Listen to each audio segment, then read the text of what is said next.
Eyfinn Magnussen, lektari í líffrøði á náttúruvísindadeildini á Fróðskaparsetrinum, hevur síðan 2012 gjørt kanningar føroysku hárina. Hann hevur millum annað gjørt skrásetingar av hvussu nógvar harir árliga verða skotnar, litbroytingar hjá harini gjøgnum tíðina, nær hon skiftir lit frá summar til vetrarlit.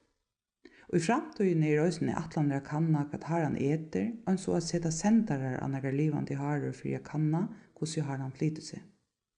Samanlagt her gjørt 8 styttri filmsklipp harina og harevægi í Føroyum. Vi nu kommet til den seneste parten i disse røyene hare og hareskjøting i Føroyum. Jeg har flere for nevnt året haremenn, da jeg har tås hare. Og i Føroyum det største bare menn som skjøter hare. Jeg har ofte freknet etter konefalk har skått i hare i Føroyum. Og hertil det bare Lukas med å komme frem av 3 dømer, en i Kvalvøk, en i Kvøyvøk og en i Nølse. For noen år siden ringte en eldre kona til meg og fortalte at mamma henne platt å kjøte her. Hun platt å være ved mannen nå. Men det måtte være så åren 1916. Da hun fikk sitt første baden i 1916, så gavst hun å kjøte her. Men så spørningen hvita bare menn som kjøte her i Føroyum. Det noe vi siven jo å gjøre. I Føroyum har vi siven jo at det ligger mæveren som skaffer mat til hjemme. Det bare menn som i grindadrap. Det nesten bare menn som av fjallet. Det også nesten bare menn som fer ut av fjøren og får seg koka. Og det også bare menn som fer ut etter havestunken.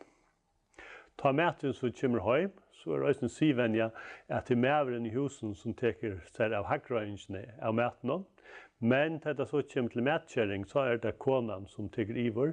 Og i ødelen til det snur seg grindadøvrar og døvrar som jeg vil si å gjøre. Men til det kommer til harer og til havestunker, ta støvende lydsers øvelse. Du tar det ofte mæveren som hakkrøyer harene, og gjør det til døvrar. Det ser vi alt annet for havestunker. Det også noe vi siven jo å gjøre, og kanskje vi har fyrebygging og møte sjuko. Harer kunne være fångter ved en sjuko, eller en bakterium toxoplasmosa.